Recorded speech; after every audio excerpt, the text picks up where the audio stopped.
Okay, so a wild Nightman appeared. Introduce yourself, Nightman. Hi, this is Nightman. And he's also played Fallout 4. So, yeah. Yeah.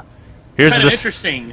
It's a special podcast guest that we just threw in for no reason. Yeah. Anyway, so here's a little disruptive segment. So in case all of you fell asleep for the last hour, we're gonna go through a little brief recap of what we were all talking about before, but mostly with Nightman. So, Nightman, how long have you been playing Fallout 4? How many hours did you crank it? It's been a while, so I'll just look at my Steam page. So, let's see. 33 hours in. So. Well, I've got you beat at least. Yes, that's what I was laughing about. Okay, but still relatively the same. So what did you think of the game so far? You haven't beaten it, right? Not really, but I will say that the game is pretty good. Although it is a little weaker than the last few entries, but Okay. not a bad game at least. Okay, yeah, we pretty much said that too. So we're gonna like quick quiz you on a few, or not quiz you, but like just talk about a few of the things we mentioned before. What did you think about the graphics? Well, they're standard for the current gen. But then again, I was playing on PC, so.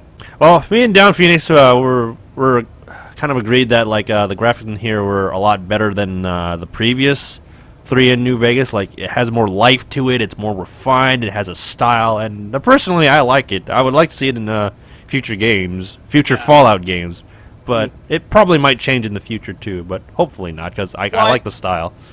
I mentioned that the animation could still use some work. You know, it's not like quite there, but everything else is very nice fitting. Yeah, and that was because you were playing on a PS4, right? Well, yeah, I think the lower frame rates might have something to do with it. Yeah, so unconfirmed, because I really didn't notice anything when I was playing it on PC. Then again, I do hear they did some patches for the console versions to make the game look better, so. Yeah, there has been some improvements, particularly with the frame rate. Which is good. Okay, so I think we all agree that the graphics look pretty good, either for both as a Fallout game and for a next-gen game. So, Nightman, what do you think of the combat in Fallout 4 compared to the previous games, or as a whole?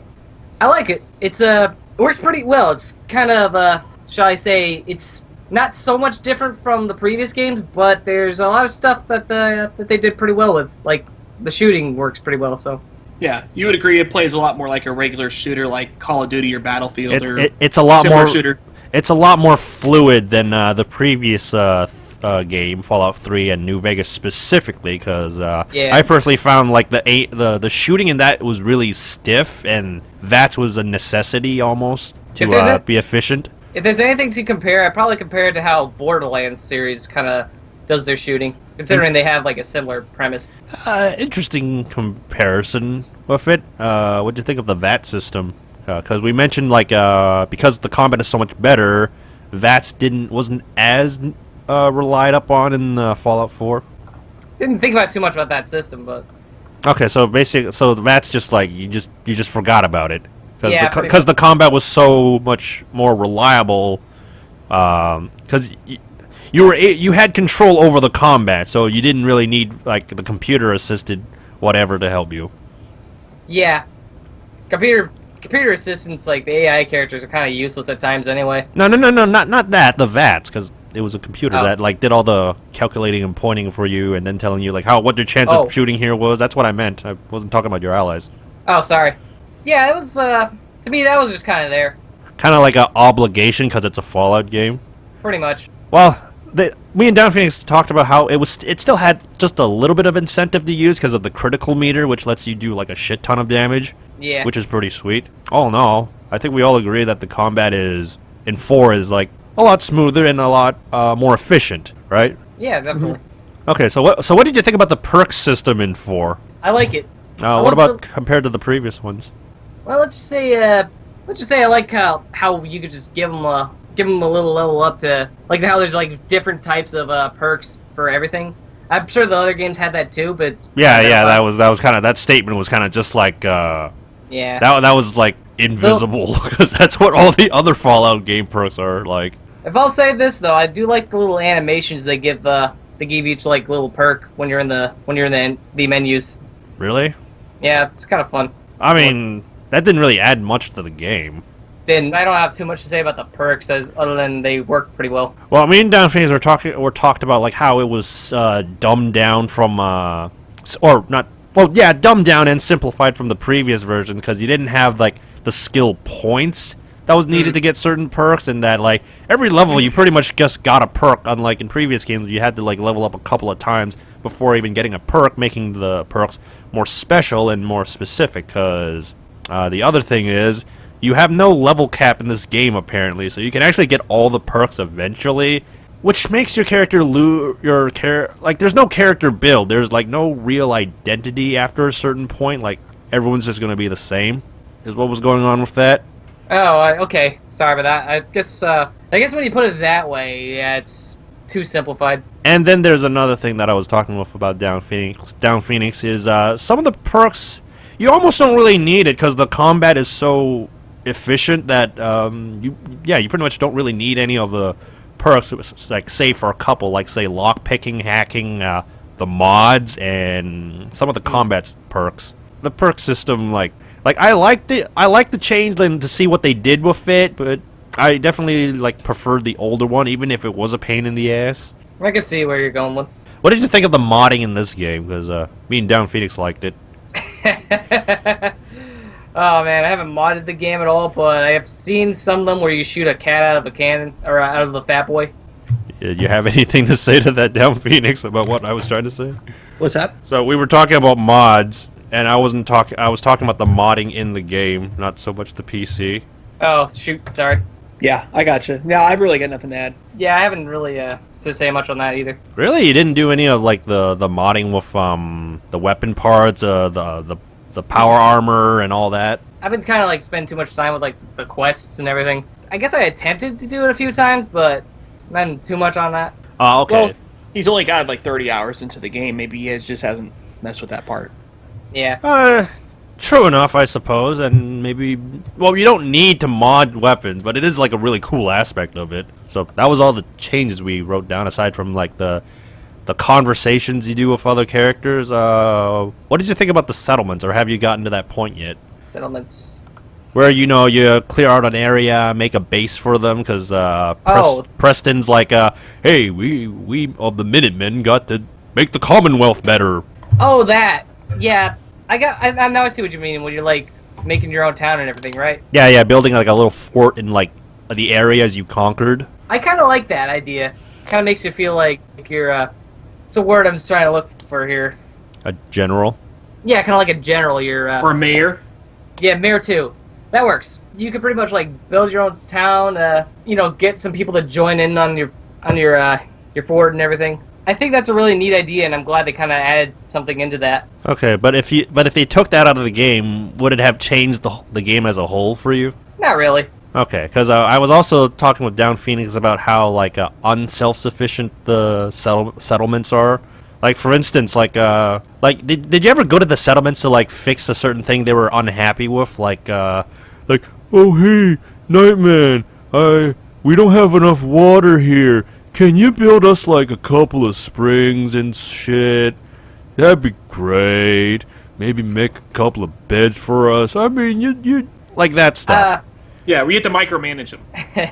I haven't gotten into that part yet, so... Okay, but basically, like, the settlements, they don't do shit, like, once you make the settlement for them. Like, you get what I mean? Like, we were talking. Yeah. I was talking with Down Phoenix about how it's like They're kind of lazy. Yes, they are. They don't do shit, and you're pretty much acting like their mother at this point. Their parent, taking care of them, building their defenses, making sure they're nice and well fed, and sleeping in a comfy bed while they just sit around like playing with themselves. Yeah, I remember I just made a bed for them, and they're pretty much fine with that. So. Yeah, you don't even need to. There's no real need for quality. Although the game says like you should build like furniture and stuff for them, but I just never cared. It's like if they're gonna ask me to do all this shit, I don't care. Yeah. They're not that important. I gave them a bed, and hell, considering I'm lazy enough to just have the bed outside, they're just like, yeah, I'll sleep there. Even if it rains or there's a nuclear storm or something like that. Yeah, they don't give a shit. Get dragged off. They don't give a shit. They'll do it anyway. Well, anyways, the next thing we also mentioned is, have you met a legendary enemy yet? Or found a legendary item? Not really. Oh, well, chops that off. None of that. Okay, well. Wow. Well, he's only played 30 hours, so I imagine maybe if he has, he maybe just didn't realize the impact of it. I gotta But they're keep. the enemies that have the stars next to their name. Have you seen any like that? No, I have not. Oh, because usually at like around the 20-hour mark, they start appearing like at least like one enemy somewhere. Yeah. But who knows? Anyway, so moving on. Now this feature is going to be explained by Down Phoenix because it's about the Pip-Boy app. Yeah, The thing and that I they have a lot added. of experience with that. I don't know. You ever messed with it, Wiz? My phone didn't have enough space for it, so I couldn't mess with it. So this is all you, Down Phoenix. You're up. Okay. So whenever the game was announced at E3, they made a huge deal about the collector's edition, the Pip-Boy edition, which was like the little arm piece that you use in the game with the computer that you can manage your character and inventory and all that stuff. And you were actually going to be able to do that using your smartphone by putting it inside the little case thing. Which it sounded like a cool idea. Yeah, it essentially was going to act like the in-game inventory for you, so you wouldn't have to pause the game and go into that separately.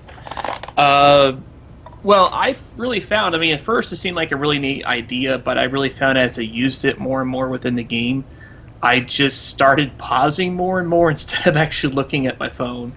It just didn't seem like it made a lot of sense to use that.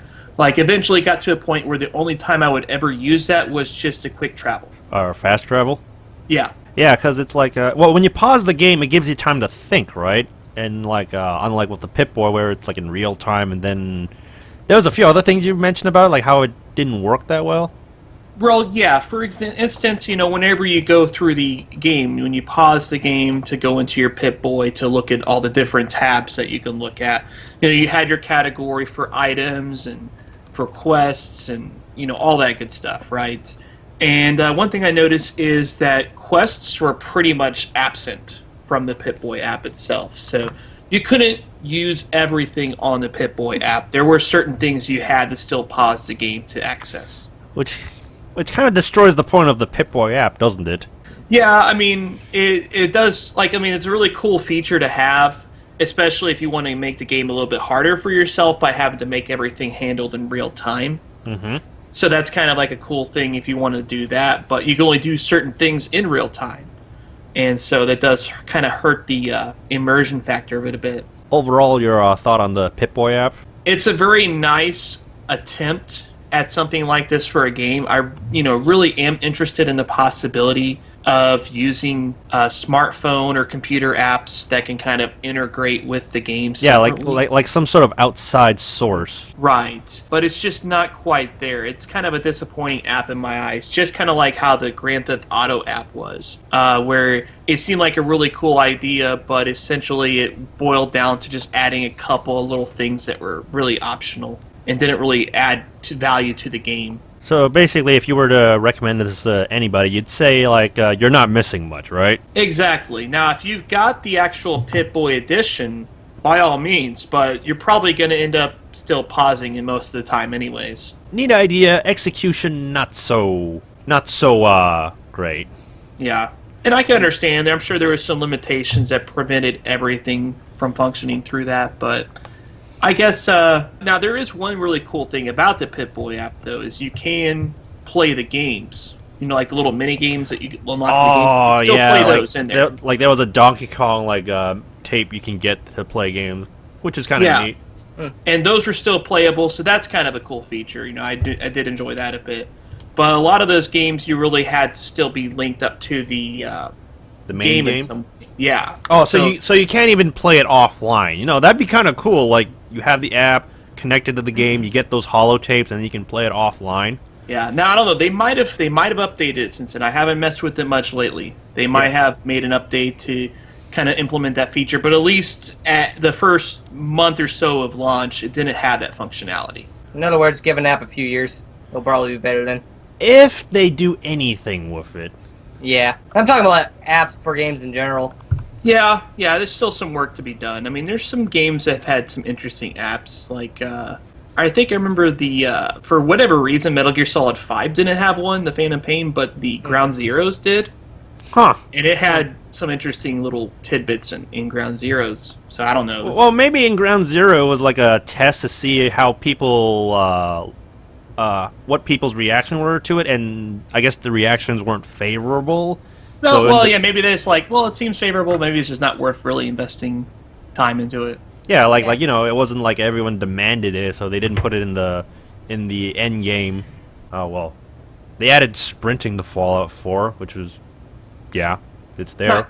It's a nice addition. Nothing wrong with it. Yeah, it adds a little bit more immersion to it. Like it's just like, oh, I can move faster because I didn't realize like, oh yeah, you really couldn't run in the 3D Fallout games in the previous ones. Mm-hmm. So that was kind of nice, and it uses up action points as your energy meter. Pretty cool. It's not quite as bad as sprinting in the average FPS game because you don't run out of sprint after like 5 seconds. Oh, I remember. Oh yeah, well-trained military soldier gets tired in 10 seconds. Yeah. Our hero, everybody. Pussies. Okay. But yeah, it's still it could have been better, I guess, but it's better than not having it at the same time. Yeah, it's a thing in Fallout 4. Might as well mention it. Like maybe you didn't even think about it because I didn't think about it until I looked it up, and it's like what new things? Because I was trying to find out what other additions were actually new to the Fallout series. Yeah, I would have liked if they would have had a little more momentum in the move it like say for instance like Mirror's Edge or Battlefield. Parkour. It seems like you can really get some nice fluid movement, where you can kind of like run and then kind of like do a diving slide or something like that, to get like some quick cover fire. Parkour. There wasn't anything like that, obviously. But, yeah, it was kind of generic. So, what additions would you have liked to see in Fallout 4? Well, I mentioned my piece, the legendary parts that you can find and then put on your guns instead of actually having to find the gun itself and then be disappointed that it didn't have the effect you wanted. Well, I think as far as additions, I would have liked to see a little more procedurally generated content because it seemed like the game had a big push towards making it to where you can get hundreds of more hours potentially out of it than, say, Fallout 3. Yeah, because they did have a lot of procedurally generated things, but it seemed like it was kind of limited in that regard. Like with the settlements, for instance, I wish there was a little bit more involvement with that, more random events and things like that could happen. Some more significance with it, or like yeah, like maybe they could help discover areas in the Commonwealth that I happened to miss or couldn't find because I happened to slip by it or something. Like make them do something for you. That'd be a thing. Speaking that of, too. Yeah, give them roles besides just in signing into crops or guarding or whatever. There's probably other more additions you could think of to do, but let's try. I'm not going to let the video drag out for that part. Yeah. So okay, here's a thing. I wrote this a little later. What did you think of like Fallout 4 with all its content, unlike other games that previously were like, oh, you have to actually pay some more money to unlock more content of the actual game? Because basically Fallout 4 came pretty complete, and I was pretty satisfied with what I got for it, especially for the price I paid for at Green Man Gaming. Yeah, I mean, it's definitely worth the full price. I mean, you're not going to feel like that you got gypped. Like, oh, great, I bought a $60 game and I got like 7 hours of gameplay. Or even if it is a game that feels fully realized, realizing that they cut out certain chunks and pieces to kind of sell you later. Yeah, as DLC, even though it's like you're supposed to have this from the beginning, but people were cheap. So that's, you got to give props to Fallout 4 for coming complete, okay? And right. I mean, and they do have DLC coming out, but it does seem like it's more of an afterthought. It wasn't something that that they piecemealed out of the game ahead of time. I mean, maybe we'll be wrong. Maybe when we start seeing the DLC, it seems like, oh, that's why there's this empty spot on this map. It's just so they're going to hide it for the DLC or, something like that. But well, even if that was true, the game is so vast and huge that, it was still worth the money you paid for. Yeah. And also, I do have a few friends that will wait for like a Game of the Year edition before purchasing, and the whole DLC thing is pretty much the reason why. It kind of helps. That's true, but I guess what I'm saying is, like, I mean, waiting for the Game of the Year edition is obviously a good idea, but at least here it doesn't seem like it's a necessity. Like, I would totally recommend if you're one of those people that wanted to wait for a Game of the Year edition, maybe instead just wait for the game to come down a little bit in price and buy it, and then if you really want more after that, then get the DLC. But yeah, chances are, you might get more than enough just out the base purchase without even having to think about that. Yeah, and that's the point I'm getting at, because there were a lot of game releases that were just like screwing the players over, which I thankfully did not get into. I forget what game examples I could come up with, but they definitely existed, hence why I brought it up, because... Like Elder Scrolls or something? No, nothing like that. Oh, Star Wars Battlefront. Oh, yeah, Oh, where it yeah. launches Something like that. We got 8 maps at launch, and we're going to sell the other 15 to you in a season pass. Yeah, this is why I honestly don't really like the new Battlefront that much. Although this is a little off topic. No, But, we're using it as an example, so go on. Yeah, but anyway, not even with the season pass, Battlefront 2 from 10 years ago has a lot more content, and he didn't even need to pay for all that shit. Because it all came in one nicely packaged. In other words, I'm pretty glad that I got that game at a sales price as opposed to a full price. Plus it was cheaper. Yeah, a lot cheaper, and a full price for full price, that game ain't worth it. Yeah. I mean, I get the games are more expensive, and therefore they have to recoup their costs, but they didn't have a campaign or anything like that to really justify having a limited amount of content. Like, if they had an actual single-player campaign like they did in Battlefront, the original games, for example... Yeah, because everyone was looking forward to Battlefront because Battlefront 2 was so good, and everyone's been teased about Battlefront 3. Yeah, we're going off topic, so to take it. So... Yeah, so after announcements of it failing or not coming out or anything, it's finally Battlefront, and it's like a big fuck you in the face. Yeah, and it plays like a mod of Battlefield. I mean, I've already got Battlefield 4 with all the content, and that game, the base game of Battlefield 4, for example, still had way more content than Battlefront does right now. And that also had a single-player campaign and co-op and all that good stuff on top of it. It's almost like, they could have just taken Battlefield 4 and just, sold a Star Wars DLC where it's skins and stuff, and that could actually might have been better, but no. We can just sell this game by itself, and people will buy it. Yeah, well... Not surprising there because of the Star Wars name alone. Yes, and all the other Star Wars thing at the time. But getting back to Fallout 4. Okay, no more Star Wars. We're back to a different future. All right, so... Star Wars is the past. Yes. In a galaxy far, far away. A long time ago. A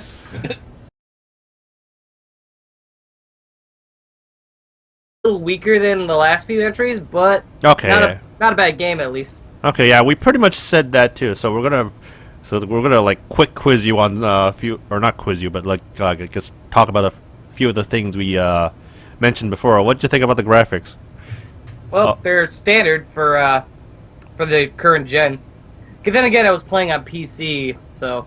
Well, me and Down Phoenix we're kind of agreed that the graphics in here were a lot better than the previous 3 in New Vegas. It has more life to it, it's more refined, it has a style, and personally I like it. I would like to see it in future Fallout games, but it probably might change in the future too, but hopefully not, because I like the style.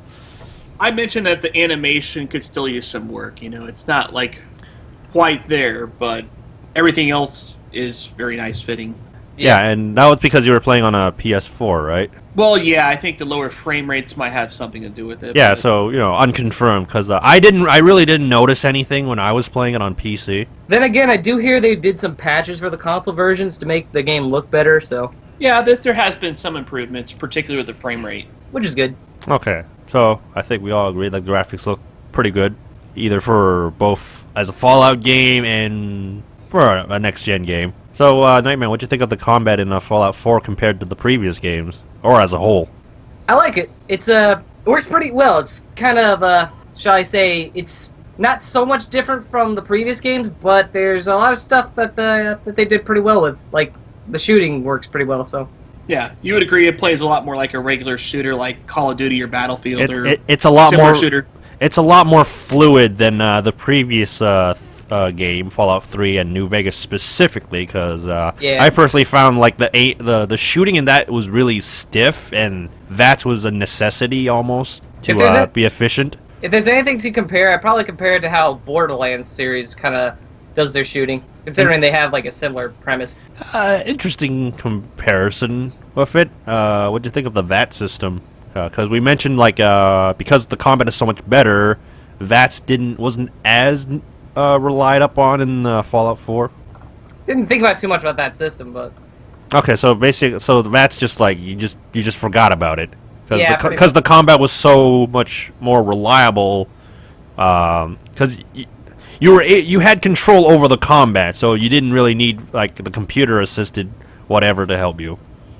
yeah, computer assistants like the AI characters are kind of useless at times anyway. No, not that the VATS, because it was a computer that like did all the calculating and pointing for you, and then telling you like what your chance of shooting here was. That's what I meant. I wasn't talking about your allies. Oh, sorry. Yeah, it was to me that was just kind of there, Kind of like an obligation because it's a Fallout game. pretty much. Well, me and Down Phoenix talked about how it still had just a little bit of incentive to use because of the critical meter, which lets you do like a shit ton of damage. Yeah. Which is pretty sweet. All in all, I think we all agree that the combat in 4 is like a lot smoother and a lot more efficient, right? Yeah, definitely. Okay, so what did you think about the perk system in 4? Okay, so a wild Nightman appeared. Introduce yourself, Nightman. Hi, this is Nightman. And he's also played Fallout 4. So, yeah. Yeah. Here's Kind of the interesting. It's a special podcast guest that we just threw in for no reason. Yeah. Anyway, so here's a little disruptive segment. So in case all of you fell asleep for the last hour, we're going to go through a little brief recap of what we were all talking about before, but mostly with Nightman. So, Nightman, how long have you been playing Fallout 4? How many hours did you crank it? It's been a while, so I'll just look at my Steam page. So, let's see. 33 hours in. So. Well, I've got you beat at least. Yes, that's what I was laughing about. Okay, but still relatively the same. So what did you think of the game so far? You haven't beaten it, right? Not really, but I will say that the game is pretty good, although it is a little